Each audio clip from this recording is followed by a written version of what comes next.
नमस्कार मेरे प्यारे बच्चों, एक बार फिर से आप सभी का स्वागत है आपके अपने YouTube channel the PCM vision में। आज की इस वीडियो में हम लोग क्लास 11 हिस्ट्री के टर्म 2 के मॉडल पेपर सेट 3 के सॉल्यूशन को डिस्कस करेंगे बच्चों।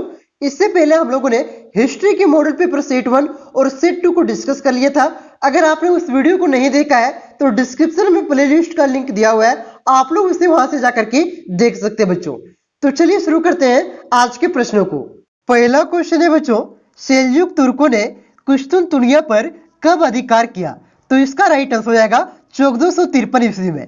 उसके बाद नेक्स्ट क्वेश्चन है बच्चों, छापाखाना का आविष्कार किसने किया था? बहुत ही आसान प्रश्न है, आप लोगों ने यह क्लास 9 में भी पढ़ा होगा। तो किसने किया था? जॉन गुटरबर्ग ने किया था।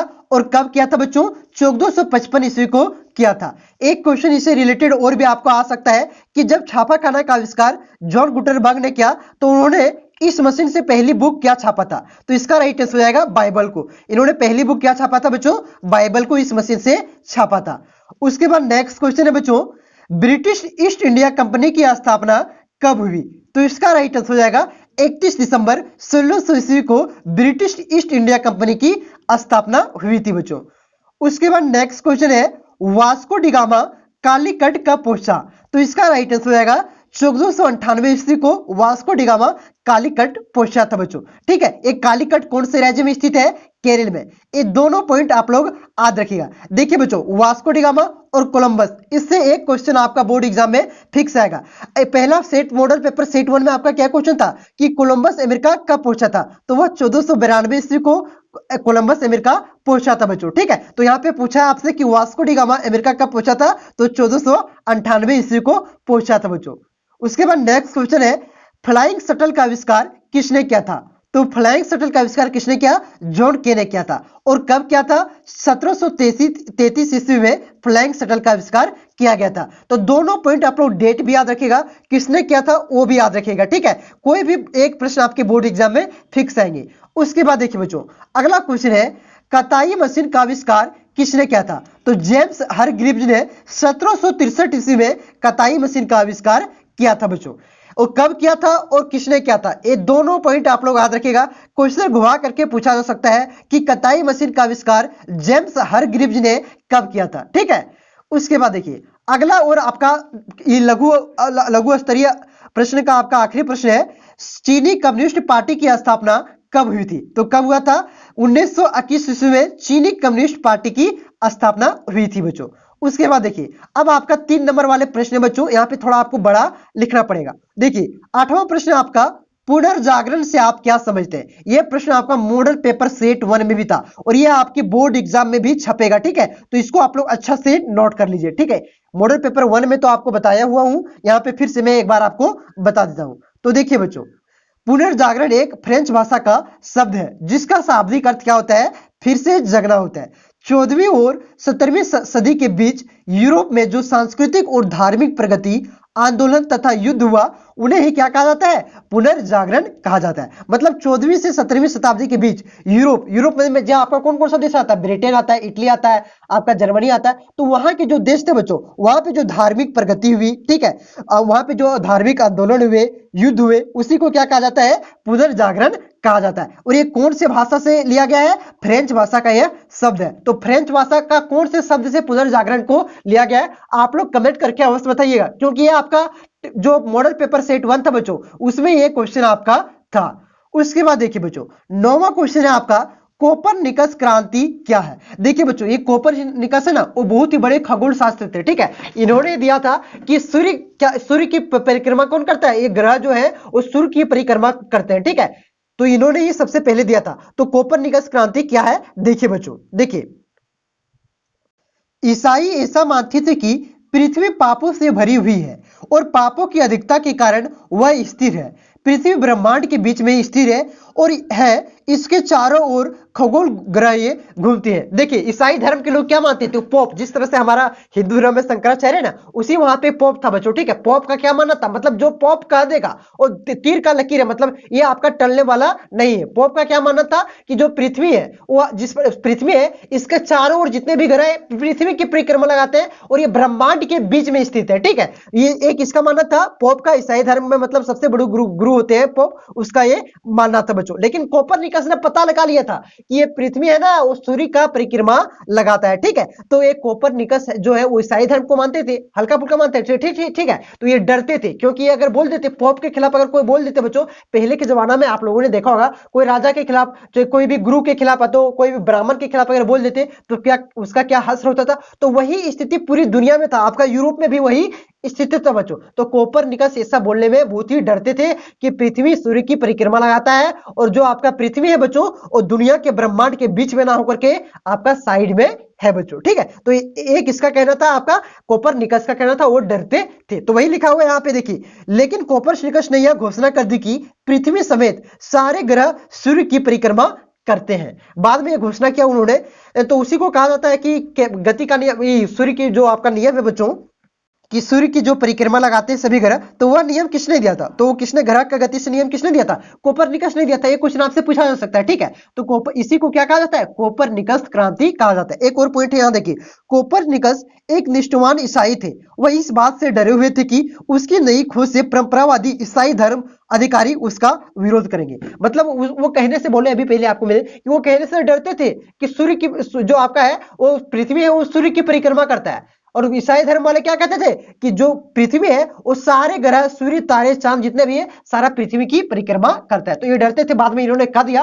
और इसी को क्या कहा जाता है? कोपरनिकस क्रांति कहा जाता है बच्चों। उसके बाद देखिए अगला क्वेश्चन आपका 10 नंबर का प्रश्न है, कौन सी नई खाद्य वस्तुएं अमेरिका से बाकी दुनिया में भेजी जाती थी? तो कौन सी भेजी जाती थी? देखिए, अमेरिका से बाकी दुनिया में भेजी जाने वाली खाद्य वस्तुएं निम्नलिखित थी। पहला क्या था? आलू, तंबाकू, गन्ने से बनी चीनी, रबड़, लाल मिर्च, इमारती लकड़ी, कोक, ठीक है, और कोक से बने और चॉकलेट, जो ये सब है बच्चों, ये सब कहां? अमेरिका से बनता था और पूरी दुनिया में इसका सप्लाई किया जाता था। उसके बाद देखिए अगला क्वेश्चन है 11वां प्रश्न आपका, मध्य और दक्षिणी अमेरिका की संस्कृति यूरोपीय संस्कृति से किस प्रकार से भिन्न था? ठीक है, तो मध्य और जो आपका दक्षिणी अमेरिका की संस्कृति थी बच्चों, ये यूरोपीय की संस्कृति से किस प्रकार से भिन्न था? आप लोगों ने पढ़ा एस्टेक की संस्कृति, मिया की संस्कृति, एका की संस्कृति, ठीक है, मेसोपोटामिया की संस्कृति। तो उसी के बारे में आपको लिखना है बच्चों। देखिए, दक्षिणी अमेरिका की संस्कृति विविध संस्कृति परंपराओं पर आधारित है। इनमें उन लोगों की मूल संस्कृति शामिल है, परंतु यूरोपीय संस्कृति मुख्य रूप से स्पेनिश, पुर्तगाली और फ्रेंच द्वारा लाई गई थी। तो यूरोपीय संस्कृति किसके द्वारा लाई गई थी? स्पेनिश, पुर्तगाली और फ्रेंच के द्वारा लाई गई थी बच्चों। उसके बाद देखिए दूसरा पॉइंट है, देखिए आप लोग इस तरह से अगर बुलेट लगा करके लिखते हैं बच्चों, मतलब पॉइंट से लिखते हैं, तो आपको बहुत ही अच्छा नंबर मिलने वाला है। ठीक है, और उस तरह से लिख दीजिएगा निबंध की तरह, तो निबंध की तरह से लिखने से आपको जहां पे 4 नंबर का है, 3 नंबर का है, वहां पे आपको 1 से 2 नंबर देकर के छोड़ दिया जाएगा। और पॉइंट से लिखिएगा, कुछ भी लिखिए लेकिन पॉइंट बना के लिखिए। ठीक है, टू द पॉइंट लिखिए। इससे इस प्रकार से अगर आप लिखते हैं बच्चों तो आपको फुल वेब से फुल मार्क्स मिलेगा बच्चों। ठीक है, देखिए दूसरा पॉइंट आपका, यूरोप की संस्कृति कला, वास्तुकला, फिल्म, विभिन्न प्रकार के संगीत, अर्थशास्त्र, साहित्य और दर्शन में निहित है, जो यूरोपीय महाद्वीप से उत्पन्न हुई है। ठीक है, जो कहां से? यूरोपीय महाद्वीप से उत्पन्न हुई है। तीसरा पॉइंट है, जबकि संयुक्त राज्य अमेरिका की संस्कृति विशेष रूप से सिनेमा और टीवी जैसी माध्यम से उत्पन्न हुई है बच्चों। तो ये आपका ये साहित्य से, अर्थशास्त्र, इसका यूरोपीय संस्कृति का जो संस्कृति है बच्चों वो साहित्य, अर्थशास्त्र से उत्पन्न हुई है, जबकि अमेरिका की संस्कृति जो है बच्चों वो सिनेमा और टीवी जैसे माध्यम से उत्पन्न हुई है। तो ये इसका डिफरेंस था बच्चों। उसके बाद नेक्स्ट क्वेश्चन है बच्चों 12 नंबर का प्रश्न है और ये बहुत ही ज्यादा इंपॉर्टेंट है। ठीक है, औद्योगिक नीति को जो औद्योगिक क्रांति था बच्चों, जो चैप्टर आपका औद्योगिकरण, उससे आप लोग उसको पढ़ लीजिएगा, वहां से 10 नंबर के प्रश्न आपके बोर्ड एग्जाम में आ रहे हैं। ठीक है, मतलब आधा घंटा का वीडियो है बच्चों, कोई भी आपको यूट्यूब में सर्च कीजिएगा। ठीक है, औद्योगिकरण क्लास 11, तो वहां से आपको मिल जाएगा वो चैप्टर, उसको पढ़ लीजिए। मुश्किल से आधा घंटा का चैप्टर है, उसको पढ़ने से आपका 10 नंबर क्लियर हो जाएगा। चलिए क्वेश्चन को हम लोग देखते हैं बच्चों। ब्रिटेन के औद्योगिकरण के फलस्वरूप कच्चे माल की आपूर्ति का क्या प्रभाव पड़ा? देखिए औद्योगिकरण कहां पे आया था? ब्रिटेन में क्रांति आई थी सबसे पहले, तो वहां पे जो औद्योगिकरण हुआ बच्चों, उसके फलस्वरूप कच्चे माल की आपूर्ति जो पूर्ति होती थी उस पर क्या प्रभाव पड़ा, उसके बारे में आपको यहाँ पे लिखना है। देखिए बच्चों, विश्व के किसी भी देश की औद्योगिक विकास मुख्यतः कच्चे माल पर निर्भर होती है। सामान्यतः कच्चा माल जितना आसानी से मिलेगा, औद्योगिक विकास उतना ही तीव्र गति से होगा। मतलब अगर देखिए यहाँ पे जितने भी टाटा, आपका बोकारो स्टील प्लांट है, ठीक है, जितने भी फैक्ट्रियां झारखंड में लगी हुई, क्यों लगी हुई है, क्या कारण यहाँ पे औद्योगिक विकास झारखंड में हुआ है? तो यहाँ पे कच्चे माल की उपलब्धता जो है बच्चों वो काफी ज्यादा मात्रा में। कोयला देख सकते हैं यहीं पे है, यहाँ पे 58 प्रकार का, कितने प्रकार का, 58 प्रकार की खनिज पाई जाती है बच्चों, ठीक है। तो इस कारण से यहाँ पे ज्यादा फैक्ट्रियां लगी हुई है। तो ये किस पर निर्भर करता है? कच्चे माल पर ही औद्योगिक विकास निर्भर करता है, वही लिखा हुआ है। उसके बाद देखिए उपयुक्त संदर्भ में जहां तक ब्रिटेन यानी कि इंग्लैंड के औद्योगिकरण की स्वरूप पर कच्चे माल की आपूर्ति से पड़ने वाली प्रभाव की बात है तो वह निम्न प्रकार के हैं। देखिए पहला है बच्चों आपका, ब्रिटेन में बड़े पैमाने पर कच्चे माल के रूप में मिलने वाले कोयला लो इस्पात से बनने वाली मशीनें का निर्माण काफी मदद किया, ठीक है। तो वहां पे जो कोयला मिलता है बच्चों, वहां ठीक है कोयला मिला, ठीक है, वहां लो एस्क था, उसकी वजह से वहां पे जो लो निर्माण किया जाता, मतलब मशीनों का निर्माण किया जाता था, उसने काफी मदद किया। किसने? जो वहां पे लो इस्पात मिलता है उससे, ठीक है। उसके बाद देखिए दूसरा पॉइंट है बच्चों, ब्रिटेन में सूती वस्त्र उद्योग का विकास बड़े पैमाने पर हुआ जिसमें कच्चे माल के तौर पर कपास था। इसकी प्राप्ति ब्रिटेन स्वयं और यहाँ पे वो हुआ, ठीक है, स्वयं और अपने औपनिवेशिक राष्ट्रों से करता था। देखिए वहां पे सूती वस्त्र जो बनता है किससे बनता है? कपास से बनता है ना। तो जो सूती वस्त्र था बच्चों वो जो कपास की पूर्ति होती थी वहां पे, वो कहां से करता था? जो ब्रिटेन से खुद करता था स्वयं, लेकिन वहां से अगर पूरी तरह से आपूर्ति नहीं हो पाती थी तो जो उसके औपनिवेशिक राष्ट्र थे, मतलब जो उन्होंने गुलाम बनाए थे, वहां से करता था। जिसे उस समय भारत आपका ब्रिटेन का गुलाम था बच्चों, तो यहां से भी वो क्या करता था? कपास की आपूर्ति करता था ब्रिटेन में। क्लियर है? उसके बाद देखिए तीसरा पॉइंट है, रेल और जहाज निर्माण ब्रिटेन की एक मुख्य उद्योग था जिसके लिए कच्चे माल के तौर पर लकड़ी की आवश्यकता होती थी।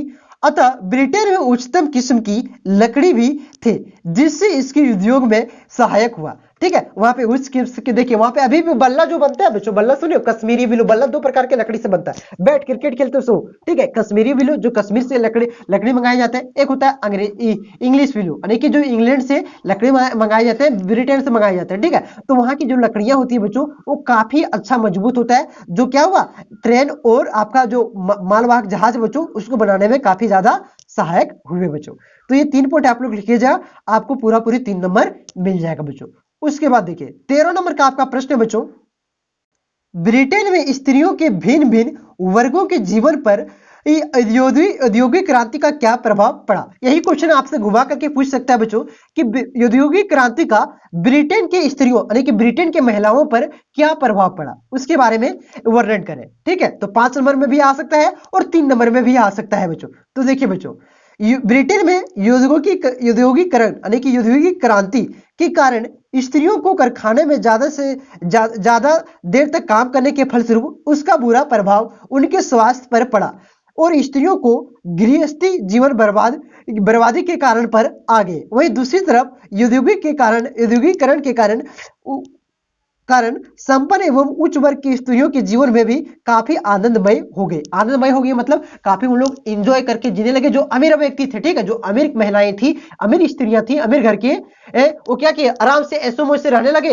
और जो गरीब था बच्चों, औद्योगिकरण के कारण उसका क्या हुआ, गृहस्थी जीवन बर्बाद हो गया और फैक्ट्रियों में काम करने लगे और वहीं से अपना रोजगार चलाने लगे। तो ये बुरा इंपैक्ट पड़ा, इसका क्या फायदा हुआ वो यहाँ पे लिख दिए। उसके बाद देखिए 14 नंबर का प्रश्न है आपका लघु उत्तरीय प्रश्न का, यह आखिरी प्रश्न है। उसके बाद आपका दीर्घ उत्तरीय प्रश्न स्टार्ट होगा 15 से लेकर के आपका 19 नंबर तक, ठीक है बच्चों। तो देखिए बच्चों, सान्यता सेन की 3 सिद्धांत क्या थे? तो देखिए सान्यता सेन के 3 सिद्धांत क्या था? पहला राष्ट्रवाद, इसका अर्थ था मानचू राजवंश की सत्ता से हटाना क्योंकि उसे विदेशी राजवंश माना जाता। जो मानचू राजवंश था बच्चों वो विदेशी राजवंश था, इसको सत्ता से हटाना ये पहली प्राथमिकता थी, ठीक है। दूसरी देखिए, पहली सिद्धांत थी। दूसरी देखिए गणतंत्र रखना, ठीक है, देश को गणतांत्रिक सरकार के रूप में स्थापना करना, ये दूसरी सिद्धांत थी। तीसरा क्या है बच्चों, समाजवाद, पूंजी का नियमन करना तथा भूमि के स्वामित्व में समानता लाना, ठीक है, ये आपका तीसरा सिद्धांत है बच्चों। तो यहाँ पे मैंने लघु स्तरीय और जो आपका अति लघु स्तरीय प्रश्न था बच्चों, तो क्वेश्चन नंबर 14 तक आपको क्लियर कर दिया। इसका पीडीएफ आपको पीडीएफ, ठीक है, ये आपको कहां से मिलेगा? टेलीग्राम ग्रुप से, जिसका लिंक डिस्क्रिप्शन में दिया हुआ है। सेट 1 और 2 का पीडीएफ मैंने दे दिया है। अगर आपने उस वीडियो को नहीं देखा है बच्चों तो डिस्क्रिप्शन में आपका प्लेलिस्ट का लिंक दिया हुआ है, उसे आप लोग वहां से जाकर के देख सकते हैं। साथ ही साथ आपका इकोनॉमिक्स का सेट 1, ज्योग्राफी का सेट 1 और हिंदी इलेक्टिव का सेट 1, ये तीनों और हिस्ट्री का आपका सेट 3 पूरा हो गया। पूरा नहीं हुआ, आपका पार्ट 2 आके आएगा अभी कुछ देर बाद। पार्ट 2 का लिंक डिस्क्रिप्शन में दे दिए हैं, ठीक है। अगर वीडियो को आप लेट से देख रहे हैं 1-2 घंटा, अभी तुरंत इसके बाद हम पार्ट 2 का वीडियो बनाएंगे, ठीक है। तो डिस्क्रिप्शन में आपका पार्ट 2 का लिंक दिया हुआ है, उसे आप लोग देख सकते हैं बच्चों, ठीक है। तो आपका समझ लिए एक तरह से पूरा हो चुका है आपका सेट 3।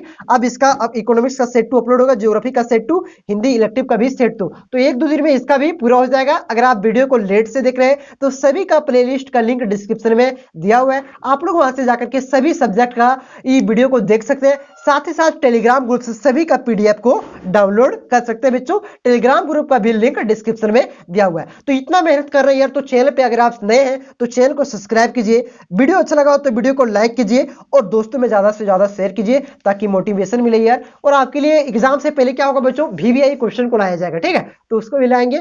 तो चैनल पे नए हैं तो चैनल को सब्सक्राइब कीजिए। मिलते हैं नेक्स्ट वीडियो में, धन्यवाद।